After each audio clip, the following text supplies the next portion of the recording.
लोग अपनी लाइफ के ऊपर अनजान है। परमेश्वर जानता है इस समय आपको प्रार्थना उपवास में होना जरूरी है। परमेश्वर जानता है आपकी आत्मिक उन्नति जरूरी है। परमेश्वर जानता है कब आपको सेव करना है, कब उसकी आवाज सुन के आपको चलना है। परमेश्वर जानता है आपके लिए भला क्या है। और मूर्ख होता है वो जो नहीं समझ पाता, जो हालातों को देखकर चलता है, फीलिंग को देख के चलता है। तो इसीलिए परमेश्वर जो आपको वचन के द्वारा, इस टीचिंग के द्वारा, इस सेवकाई के द्वारा जो आपके बीच में आके की जा रही है, परमेश्वर आपकी दृष्टि को बदलना चाहता है, बस और कुछ नहीं। ये प्रोफेटिक मैसेज है। आप उसे वैसा जान ले कि वो जैसा है, और जैसे आपकी दृष्टि बदलेगी और आप देखेंगे वो सब कुछ आपके जीवन में होता हुआ है जिसके लिए आप सालों से इंतजार कर रहे हैं। बोले आमीन। मत्ती की किताब उसका 20 अध्याय उसकी 15 आयत को पहले मैं पढ़ूंगा, आप सब उसे सुनेंगे और अपनी लाइफ में ग्रहण करेंगे। क्या ये उचित नहीं कि मैं अपने माल से जो चाहूं सो करूं? क्या मेरे भले होने के कारण को तू बुरी दृष्टि से देखता है? यहां पर एक मनुष्य की यीशु मसीह ने एग्जांपल दी, जिसने काम करने के लिए अलग अलग वो रोड पे गया और अलग अलग लोगों को काम करने के लिए बुला लिया। किसी को सुबह बुला लिया, उसको बोला तू 5 बजे तक मेरे साथ काम करेगा मेरे घर में और मैं तुझे इतने पैसे दूंगा। किसी को दोपहर को बुला लिया, किसी को 1 घंटा पहले बुला लिया, और एंड में जब मजदूरी देने का टाइम आया उसने सबको बराबर बांट दिया। और जो पहले आए थे ये कुड़कुड़ाने लगे, कहते हैं हम सुबह से काम कर रहे हैं, इसको भी हमारे बराबर दे दिया। ये दोपहर को आया, ये 1 घंटा पहले आया। उस व्यक्ति ने कहा, उस अधिकारी ने कहा, कहता मेरा माल है, मेरा पैसा है, मैं उसे जैसे मर्जी उपयोग करूं। क्या मैंने तेरे साथ ये डील नहीं फाइनल की थी कि तू इतने घंटे तक काम करेगा और तुझे इतने मिलेंगे, तुझे इतने पैसे मिलेंगे? मैं तेरे साथ कोई अन्याय नहीं कर रहा हूं, मैं तुझे उतने ही दे रहा हूं। वो मेरी मर्जी है। किसी कोई बाद में भी आया, कोई थोड़े टाइम पे आया, कोई पहला आया, कोई बाद में आया। जैसे कोई मसीह कहे प्रभु मैं 5 साल से मसीह में हूं, जैसे 1 साल हुआ, इसको तूने ब्लेस कर दिया, इसको तूने अन्य भाषा दे दी, इसको तू उपयोग कर रहा है, इस पास्टर को तू इतना यूज कर रहा है, मैं रोजे रखता हूं, मैं ये करता हूं, मैं वो करता हूं, मुझे क्यों नहीं करता? प्रभु तू मेरी लाइफ में कार्य क्यों नहीं कर रहा है? मेरी लाइफ में क्यों कुछ नहीं हो रहा है? तो उस मालिक ने कहा वह जो उचित नहीं कि आज उचित नहीं कि उसने अपने माल से जो चाहे मैं सो करूं? क्या मेरे भले होने के कारण को तू बुरी दृष्टि से देखता है? वो उसने कहा कहता मेरा ये भलापन है कि किसी ने थोड़ा काम भी किया उसको भी मैंने उतने दे दी, किसी ने घंटा काम किया उसको भी मैंने उतने, ये मेरा भला है, मेरी भलाई है, ये मेरा उनके लिए लव है, ये मेरी उनके लिए दया है। पर तू क्या उसे बुरी दृष्टि से देख रहा है? तुम उससे बहस रहा है, तुम उस कुड़कुड़ा रहा है, तू हम्बल नहीं हो रहा है, तू जैसी लैंग्वेज यूज कर रहा है मेरे सामने, हाइपर होके बात कर रहा है, कुड़कुड़ाते कर बात कर रहा है। यह तो एक मनुष्य के प्रति बताया गया। सेम आज लोग परमेश्वर के सामने ऐसे हैं। परमेश्वर ने कहता क्या मेरे भले होने के कारण को तू बुरी दृष्टि से देख रहा है? क्या मेरे अनुग्रहकारी और दयालु परमेश्वर और भले परमेश्वर के नाम को क्या तू बुरी दृष्टि से देख रहा है? कई बार आप परमेश्वर को बुरी दृष्टि से इसी तरह देख रहे होते, कुड़कुड़ाते हुए, प्रभु मेरी लाइफ में क्यों नहीं हो रहा है? मेरी लाइफ में ये मेरा मिसकैरेज क्यों हुआ? मेरा ये वीजा क्यों नहीं लगा? मेरी जॉब क्यों नहीं निकली? मेरा कर्जा क्यों नहीं गया? मेरे जीवन में ये कार्य क्यों नहीं हुआ? मुझे तूने चंगा क्यों नहीं किया? मेरा ये कार्य मेरी लाइफ में, मेरी इसके साथ मैरिज हुई क्यों नहीं? मैं इसको चाहती थी, मैं इसको चाहता था। आप अपने तरीकों से कई बार परमेश्वर के सामने कुड़कुड़ाने लग जाते हैं, जिस तरह इजरायलियों ने कुड़कुड़ाया। पहले वो प्यार से आज्ञा मानकर मूसा के पीछे चल गए, पर धीरे धीरे जब हालात आए, परिस्थितियां आई, उनका प्रेशर आया, उनमें उनका असली चेहरा जो अंदर है, बाइबल में क्या वो ही बाहर आता है, तो वो बाहर आया। वो कुड़कुड़ाने लगे, दोष लगाने लगे। वो कहते थे उसी गुलामी में हम ठीक थे मूसा, जैसे आज मसीह के इससे पहले तो हम अन्य जाति में अच्छे थे। जब परमेश्वर के में आके उनकी लाइफ में कुछ नहीं होता, कारण परमेश्वर नहीं है कि वो आपकी लाइफ में कार्य नहीं कर सकता। कारण ये है कि तुम परमेश्वर को सही दृष्टि से नहीं देख पा रहे हो। कारण ये है कि तुम परमेश्वर को जैसा देखना चाहिए, जैसा पहचानना चाहिए, तुम उसे वैसा पहचान नहीं रहे हो। कारण ये है कि परमेश्वर जितना भला है तुम उसकी भलाई को नहीं पहचान रहे हो। तुम अपने हालातों को देख रहे हो, तुम शैतान को देख रहे हो, तुम परमेश्वर की पावर को नहीं देख रहे हो, ना ही तो तुम परमेश्वर की पावर को नहीं देख रहे हो, तुम्हें दुष्ट आत्मा सता रही है। तुम अभी तक उसकी पावर को नहीं समझे, तुम परमेश्वर की अभी तक दया को नहीं समझे, इसीलिए तुम सोच रहे हो मुझ पर मेरे ऊपर दया क्यों नहीं हो रही। तुम अब तक परमेश्वर के भलेपन को नहीं समझ पा रहे हो, इस करके तुम नहीं वो ले पा रहे। तुम अब तक परमेश्वर कितना पवित्र है तुम वो नहीं समझे, इसलिए आज तक तुम उस पाप से छुटकारा नहीं पाए। तुम अब तक ये नहीं समझे कि कितना वो क्षमा करने वाला है, और तुम अभी भी पाप के दोष के नीचे हो। इसीलिए परमेश्वर को समझना आपके लिए बहुत जरूरी है। कहता मेरी भले होने को तुम बुरी दृष्टि से देख रहे हैं, तो आपको अपने आप को कई हिस्सों में बदलने की जरूरत है। पढ़ेंगे अगले वचन को।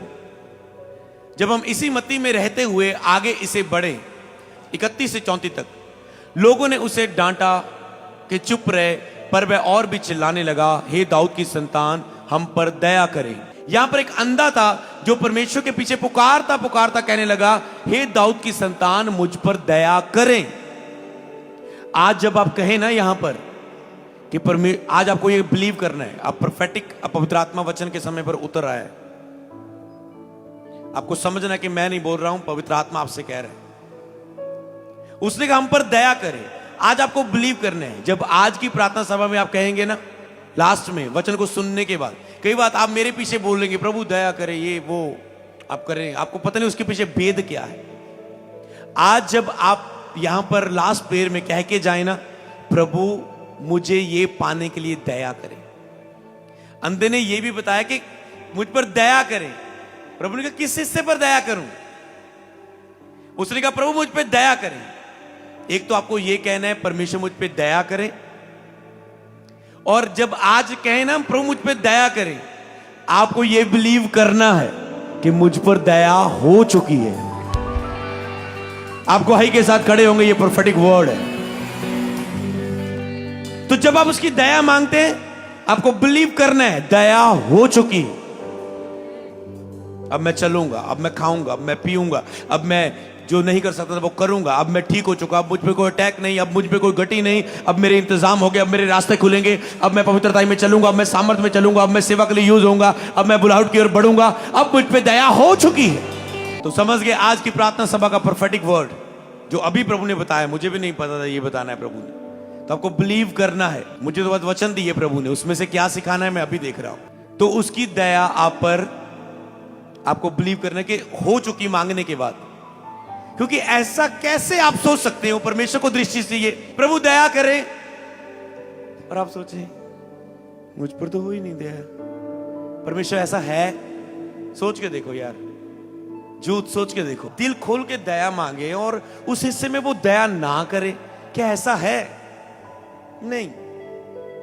बस ये है कि बीच में जो फालतू बहुत कुछ आप सोचने लग जाते हो, मैं पापी हूं, मैं ये हूं, मैं प्रार्थना रहित हूं, मेरी कितने सुन लेगा, अभी तो बहुत मुझे चार्जिंग करनी पड़ेगी आत्मा की तो जाके सुनेगा, मुझे उसके बहुत करीब जाना पड़ेगा तब सुनेगा जाके। ये आपकी दृष्टि होती है। तो सब कुछ आपको बिलीव करना है कि मुझ पर दया हो चुकी है। ओके, उसने कहा हे प्रभु मुझ पे दया कर। और ये भी आगे अगर पढ़े तो तब यीशु ने खड़े होकर उसे बुलाया और कहा तुम क्या चाहते हो मैं तेरे लिए करूं? मतलब कहां दया करूं ये बता। समझ पाए? आपको मुंह खोलना है आज। लास्ट मीटिंग मैंने बताया था, बंगा मीटिंग में, पिछले फ्राइडे बंगा की उस प्रार्थना सभा में, पिछले शुक्रवार, के अपने मन की बातों को धारा के समान परमेश्वर के सामने उंडेलो, ऐसे खोल दो। जैसे ही आप कोई लफ्ज दिल खोल के रख देते हैं ना परमेश्वर के सामने, एक टूटा हुआ मन के साथ अपना दिल खोलना होता है। जैसे आप मन की बात खोल के धारा के समान बहा देते तो परमेश्वर आप पर दया करता है। उसने कहा तुम क्या चाहते हो मैं तेरे लिए करूं? उसने जब उसने बताया तो कि उसने उससे कहा हे प्रभु ये कि हमारी आंखें खुल जाएं, मतलब ये कि हमारी आंखों से चंगा होने के लिए दया करे। समझ पाए? मेरी आंखों की चंगाई के लिए मुझ पे दया करे। आप कहें मेरे कर्जे उतरने के लिए दया करे, मेरे बेबी ब्लेसिंग के लिए आज मुझ पे दया करे, मेरी मैरिज होने के लिए मुझ पे दया करे, मेरा मेरा रास्ता खुलने के लिए मेरी दया करे, मुझे मेरी लाइफ स्टैंड होने के लिए मुझ पे दया करे, मेरी बुलाहट के लिए जल्दी मुझ पे दया करे, पवित्र आत्मा से भरने के लिए, छुटकारे के लिए, दुष्ट आत्मा से आजाद होने के लिए मुझ पे दया करे। तो उसे खोल के, क्योंकि कई वक्त क्या होता है कि जब नए लोग को आपने सुसमाचार सुनाया होता है और वो आके बस पहला दिन उनका क्या होता है, बस वो बैठे होते हैं और वो देख रहे होते हैं, सब चीजें एक्सपीरियंस कर रहे थे, ये क्या बोल रहे हैं, ये क्या गा रहे हैं, ये नाच क्यों रहे हैं, ये रौला क्यों पाने लगे, ये दुष्ट आत्मा खेलने क्यों लगी, ये प्रचार, ये पास्टर कौन है, ये मुंडा कौन है, कुछ भी जो भी समझ में आता होगा ना, कुछ नहीं पता गुरुजी कब आएंगे, तो कुछ भी उनके मन में रहेगा, मतलब उनके लिए सब चीजें नई, प्रार्थना कैसे करनी, मांगना कैसे, अच्छा क्या करना पड़ेगा हमें वहां पर, ऐसे ऐसे जब हम चर्च में जाएंगे, आप सोच समझ, कुछ नहीं पता, समझ पा रहे। इसीलिए वचन आपने कुछ गवाहियां सुनी पिछली मीटिंग्स की, प्रार्थना हुई, प्रोफेटिक वर्ड हुआ और कैसे लोग बड़ी बीमारियों से हील हुए, कैसे परमेश्वर ने चंगाई दी, यही तो चीज है। फिर जब सुन के आप लेके जाते हो, फिर आप टेस्टमनी लेके जाते हो और गवाही देने के लिए अगली मीटिंग में खड़े हो जाते हो। तो आपको दिल खोल के ऐसे बोलना है प्रार्थना में। बाइबल में लिखे, उसने कहा यीशु ने तरस खाकर उसकी आंखों को छुआ। यीशु ने ऐसे नहीं छू दिया, ओके दिखना चाहता, ओके ठीक है, ऑल है। पहले यीशु तरस से भर गया, यही तो दया है, तरस से भर गया यीशु से, तरस खा के पहले उस पर तरस खाया, फिर उसकी आंखों को छुआ और वो बाइबल में लिखा 1-2 साल के बाद देखने लगा। कैसे लिखा है? लिखा वह तुरंत देखने लगा और उसके पीछे हो लिया। तो दया कब होगी? जब आज मांगेंगे। 2 साल बाद, मान लो आपका 10 दिन बाद अमेरिका का के लिए इंटरव्यू है, तो दया के 10 दिन बाद, दया आज ही होगी, बस वो फॉर्मेलिटी पूरी करनी है, लाओ जी इंटरव्यू करो, क्लियर, लाओ वीजा। दया आज हुई है, समझ पाए? दया आज हो चुकी है। परमेश्वर झूठा है या सच्चा है? इतना पता है किसी को शक तो नहीं झूठा है? परमेश्वर की बात करो, नहीं ना, बच्चा भी कहेगा नहीं सच्चा है, उसको बाइबल पढ़ने की भी जरूरत नहीं, वो बोलेगा परमेश्वर नाम आ गया, गॉड आ गया, तो वो सच्चा है। यीशु ने भी कई बार बोला, मैं तुमसे सच सच कहता हूं, मैं तुमसे सच सच, मतलब मैं झूठ नहीं बोलता, मतलब विश्वास कर ले तो मैं सच सच कहता हूं। अगर परमेश्वर सच्चा है, अगर आज वो परमेश्वर का वचन आपको कह रहा है, मैं नहीं कह रहा हूं, वचन से कह रहा हूं। कई बार आपको मिरेकल लेने के लिए पास्टर को साइड पर निकालना होता है, समझ पाए? आपको चमत्कार लेने के लिए कई बार जब वचन सुने ना, सब चीजें साइड पे कर दो। जब पास्टर प्रेयर कर रहा है, जब पास्टर, उस समय रिसीव करो, पर जब वचन बोला जाए उस समय पास्टर को साइड पे कर दो और कहो प्रभु तेरे वचन पे लिखा है, मेरे जीवन में हो बस। अगर आप पास्टर को साइड पे नहीं करेंगे तो हो सके पास्टर की अनॉइंटिंग आपको वो ना दे पाए। हाँ समझे? हो सके पास्टर का मसा जो उसके ऊपर पावर है वो आपके लिए वो मिरेकल ना कर पाए, पर जो वचन पर आपने बिलीव किया और आमीन बोला वो जरूर करेगा। समझ पाए? वचन सुनते पास्टर को साइड पे कर दो, बस खोला जा रहा है, वो बोला जा रहा है, पास्टर का केवल मुंह यूज हो रहा है। समझ पाए? तो वो जो दया करेगा, कल परसों नहीं, वो तुरंत देखने लगा।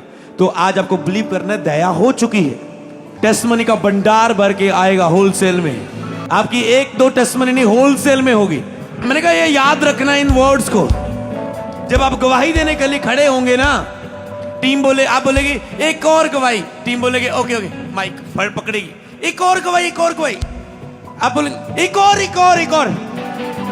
धीरे धीरे टीम को बोलना बस जी और भी देनी है ऐसी। समझ पाए? आप बिलीव करो इस बात पर, आप बिलीव करो, ऐसा ही होगा, क्योंकि वचन कहता है। यह है प्रोफेटिक वर्ड, यह है परमेश्वर जो करने के लिए आपको बोल चुका है, जो कर चुका है, सीधा बात है। बस जैसे आपके मुंह निकलेंगे शब्द, वचन पहले ही बोल दिया है, काम हो चुका है। बस आपको काम है एंड में दया कर, इस हिस्से पर दया कर, बस आसान है। हालेलुया।